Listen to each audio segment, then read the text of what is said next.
अस्सलामुअलैकुम, मैं हूं Nasir Khan. Welcome to CSS my vision. इस वक्त सब्जेक्ट है हमारे पास जनरल साइंस एंड एबिलिटी और हम बात करने वाले हैं evidence for the big bang theory.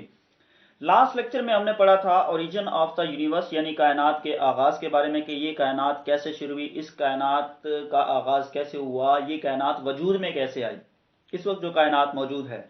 और इसके बारे में जो थ्योरीज पेश की गई उसमें से जो सबसे ज्यादा वाइडली एक्सेप्टेड थ्योरी है वो है बिग बैंग थ्योरी। और बिग बैंग थ्योरी के बारे में भी लास्ट लेक्चर में पढ़ा था।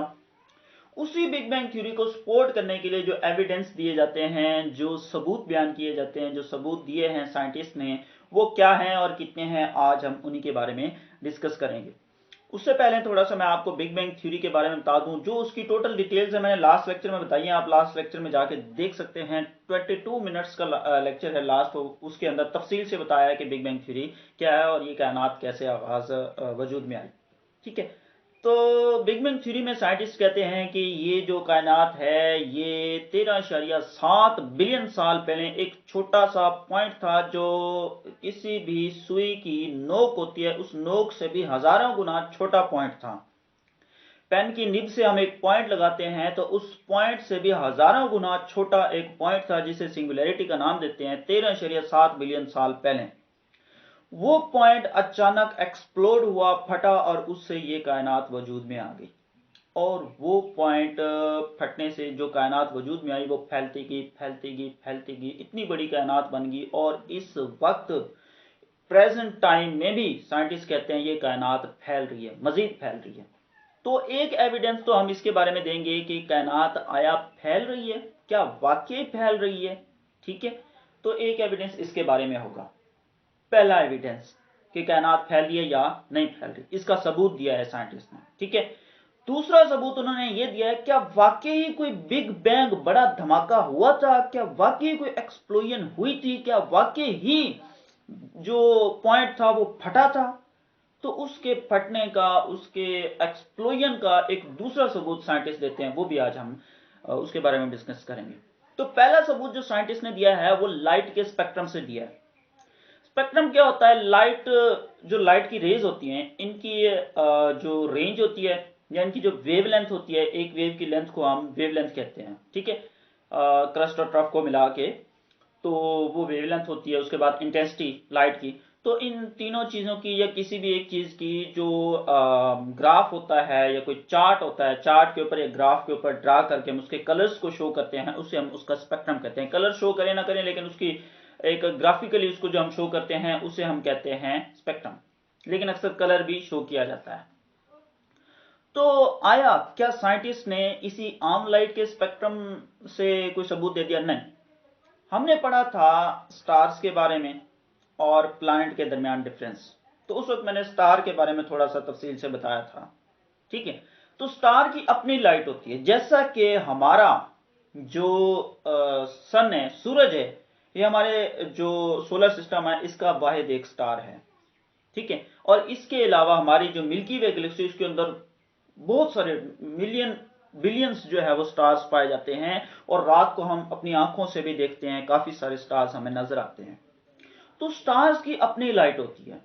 ठीक है, और उसके अलावा तमाम स्टार्स को मिलाएं तो एक गैलेक्सी की जो लाइट बनती है वो बहुत ज्यादा बनती है। गैलेक्सी की फिर वो लाइट तमाम स्टार्स की लाइट मिलके एक गैलेक्सी की लाइट बना देती है। तो गैलेक्सीज की लाइट को और स्टार्स की लाइट को यूज करते हुए साइंटिस्ट ने स्पेक्ट्रम के जरिए ये बताया क्या आया ये कायनात फैल रही है या नहीं फैल रही। तो दो शिफ्ट हैं, उनकी डेफिनेशन हम करते हैं, उससे बात आपको समझ आएगी। एक है रेड शिफ्ट, एक है ब्लू शिफ्ट। अब रेड शिफ्ट क्या है? वो कहता है if an object is moving away from the अर्थ। अब यहां पे एक चीज मैं और बता दूं डेफिनेशन बताने से पहले, कि जो मिसाल के तौर पर साइंटिस्ट ने मुआयना किया, वो कहां पे किया? अर्थ पे किया। वो रहते कहां पे हैं? अर्थ पे हैं, क्योंकि वो इंसान है। और हम भी कहां रहते हैं? अर्थ पे रहते हैं। लाइफ एग्जिस्ट अर्थ पे करती है। जब हर चीज मिसाल के तौर पर हम भी अर्थ पे रहते हैं, लाइफ भी अर्थ पे एग्जिस्ट करती है, उनका मुआयना भी अर्थ पे है, तो उन्होंने अर्थ से ही मुआवजा करना है कि जो चीज अर्थ से दूर जा रही है, ठीक है, तो डेफिनेशन देखें, फिर मैं आपको बात समझाता हूं कि if an object is moving away from the earth, its light shifted to longer redder wavelengths and effect known as red shift. कहता है कोई चीज जमीन से दूर जा रही है, उसकी वेवलेंथ लॉन्ग हो जाएंगी और उन लॉन्ग वेवलेंथ्स का जो कलर होगा वो रेड होगा और उसे रेड शिफ्ट कहते हैं।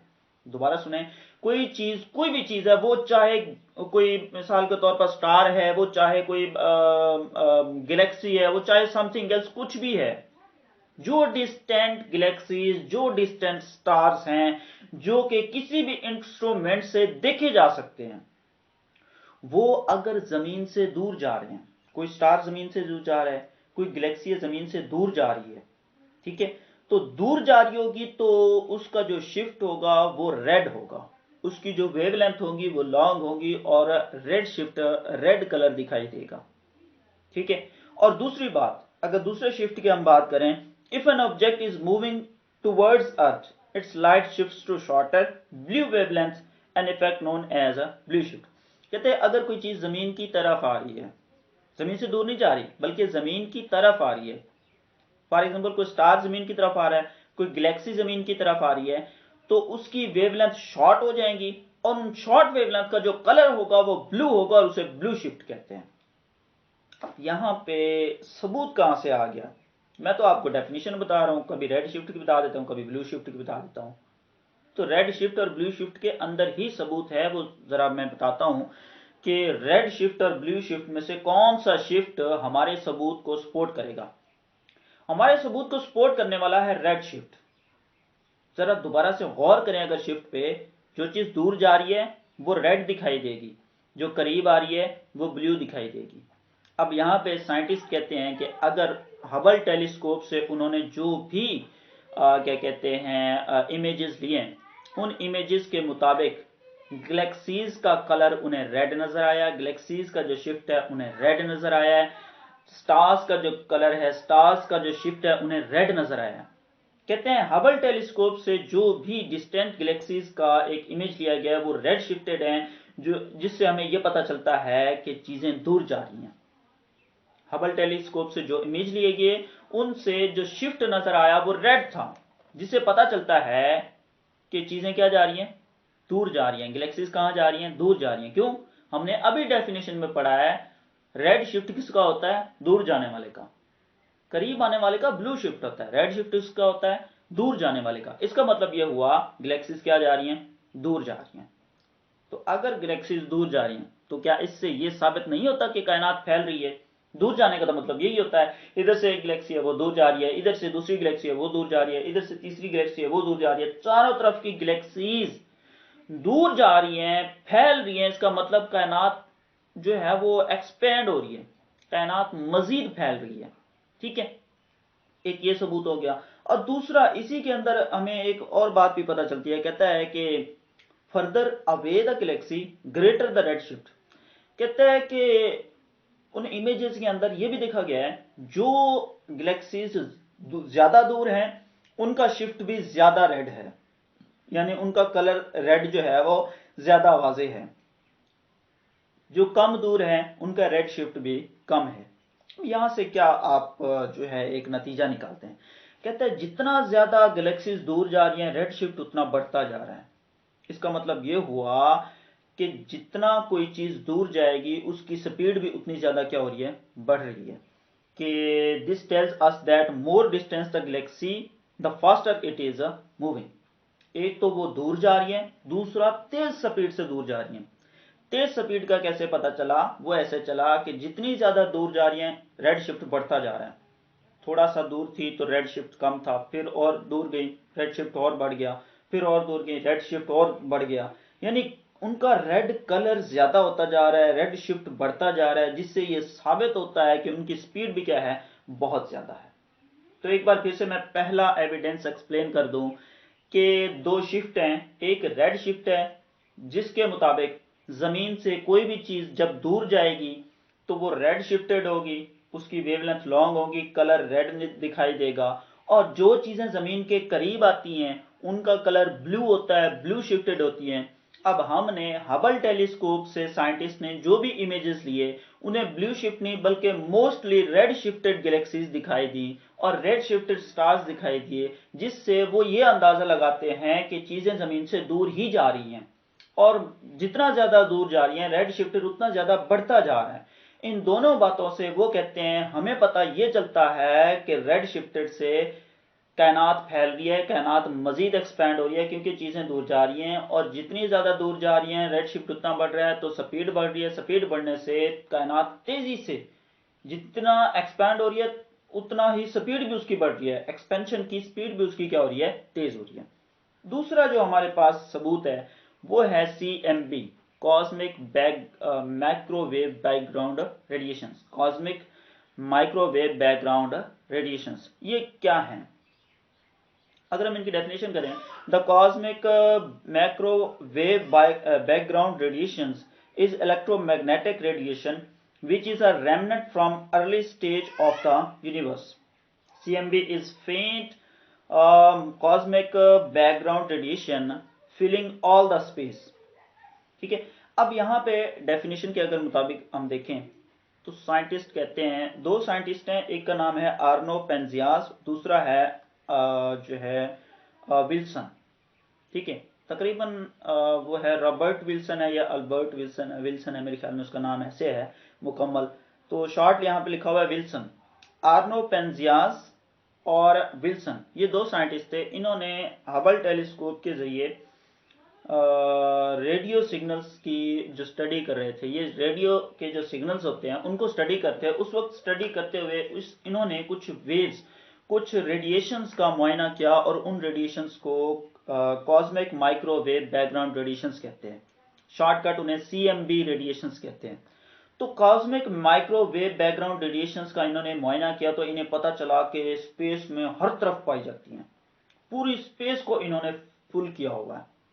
फिर उन्हें बाद में ये पता चला कि ये वो रेडिएशंस हैं जो कि आज से 4 लाख साल पहले पैदा हुई थी, और किस वजह से पैदा हुई थी? उस एक्सप्लोजन की वजह से।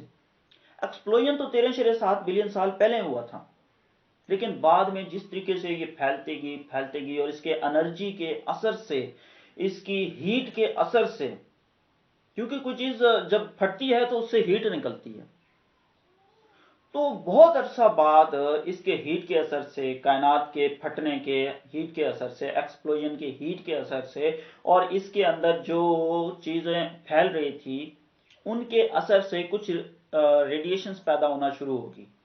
उन रेडिएशंस को कहते हैं cosmic microwave background radiation, CMB radiation. ठीक है, अब वो कहता है कि इनको किसी भी डायरेक्शन में डिटेक्ट किया जा सकता है, स्पेस को फुल किया हुआ इन्होंने, स्पेस में हर जगह ये मौजूद हैं और किसी भी डायरेक्शन में इनको डिटेक्ट किया जा सकता है। ठीक है, और दूसरा ये इनविजिबल हैं, आंखों से नजर नहीं आती, इनको देखने के लिए किसी न किसी इंस्ट्रूमेंट की जरूरत होती है। ठीक है, उसके बाद अगर हम CMB की बात करें तो वो कहता है कि these radiations are received from all parts of the universe and is thought to be a heat left over from the original expansion or Big Bang। अब वही बात जो मैंने आपको बताई है कि ये वो रेज हैं जो कि बिग बैंग में एक जो एक्सप्लोजन हुई थी, उस एक्सप्लोजन से जो हीट निकली थी, उस हीट के अखराज की सूरत में ये रेज पाई जाती है। ठीक है, अब यहां से हमें क्या पता चलता है, इन माइक्रोवेव बैकग्राउंड रेडिएशंस को जो दोनों साइंटिस्ट आर्नो पेंजियास और दूसरा विल्सन ने डिस्कवर कर लिया, इनको पता चल गया कि ये रेज पाई जाती है, तो हमें यहां से सबूत क्या मिलता है? बिल्कुल सबूत मिलता है, रेज हैं तो इसका मतलब बिग बैंग हुआ था। रेज हैं इसका मतलब ये जहां से निकली है वहां पे कोई ना कोई धमाका हुआ था, धमाका होने की वजह से ये रेज निकली है। तो ये चीज इस बात को सपोर्ट करती है कि बिग बैंग थ्योरी क्या है, दुरुस्त है। तो पहले हमने रेड शिफ्ट से पता चला है कि चीजें दूर जा रही हैं, उनका कलर रेड होता जा रहा है, जिससे पता चलता है कायनात फैल रही है, जो कि बिग बैंग थ्योरी में कहा गया है, बिल्कुल कहा गया। तो इससे बिग बैंग थ्योरी जो है वो दुरुस्त साबित होती है। दूसरी बात, माइक्रोवेव बैकग्राउंड रेडिएशंस जो क्या कहते हैं साइंटिस्ट ने दरियाफ्त की है, आर्नो पेंजियास और विल्सन ने, ये दोनों इस बात का सबूत देते हैं, कहते हैं कि ये रेज जो है हीट की सूरत में खारिज हुई बिग बैंग की वजह से, ठीक है। और इसका मतलब ये हुआ कि कोई ना कोई एक्सप्लोजन हुआ था, और वो एक्सप्लोजन को हम क्या कहते हैं, बिग बैंग थ्योरी कहते हैं। उसके बाद कुछ साइंटिस्ट बिग बैंग थ्योरी को, क्योंकि मोस्टली इसको एक्सेप्ट करते हैं, लेकिन कुछ साइंटिस्ट इसके बारे में कहते हैं कि ये फॉल्स थ्योरी है, और वो स्टैटिक थ्योरी पर जो है वो क्या कहते हैं, बिलीव करते हैं। वो कहते हैं कायनात हमेशा से थी, रहेगी और हमेशा रहेगी। वो इस बात पर बिलीव नहीं करते कि ये एक्सप्लोजन हुआ था और कायनात बनी और फिर ये एक दिन ख़त्म भी होगी, इस बात पर वो बिलीव नहीं करते। कुछ साइंटिस्ट इसको स्टैटिक यूनिवर्स कहते हैं कि कायनात हमेशा से थी, हमेशा रहेगी और हमेशा चलती रहेगी। इसका कोई साइकिल, कोई फ्लैट, कोई समथिंग एल्स, कुछ भी, ना तो ये बनी और ना ही ख़त्म होगी उनके। हाँ, ये ऐसा कोई कंसेप्ट नहीं है। तो बहरहाल, लेकिन मोस्टली एक्सेप्टेड जो साइंटिस्ट के मुताबिक है वो बिग बैंग थ्योरी, और बिग बैंग थ्योरी के मुताबिक एक्सप्लोजन हुआ था, और एक्सप्लोजन की वजह से कायनात फैल रही है। फैलने के लिए जो सबूत है वो रेड शिफ्ट है, और कायनात के जो एक्सप्लोजन हुआ था, एक्सप्लोजन का सबूत जो है वो ये रेडिएशन हैं, कॉस्मिक माइक्रोवेव बैकग्राउंड रेडिएशन, जिसको हम CMB रेडिएशंस कहते हैं। So it was today's lecture. आने वाले लेक्चर में हम कायनात के फेट के बारे में बात करेंगे, अल्टीमेट फेट के बारे में कि क्या कायनात खत्म भी होगी या नहीं होगी। इसके बारे में चार बड़े बड़े एक क्या कहते हैं, मॉडल दिए गए हैं, बड़ी बड़ी थ्योरीज दी गई हैं। उन चार थ्योरीज के बारे में डिस्कस करेंगे आने वाले लेक्चर में। तो अगर तो आपको तमाम लेक्चर्स जो है वो रेगुलरली चाहिए तो चैनल को सब्सक्राइब कर लें, ताकि आपको रेगुलरली नोटिफिकेशन मिलते रहें। Wish you best of luck. Allah.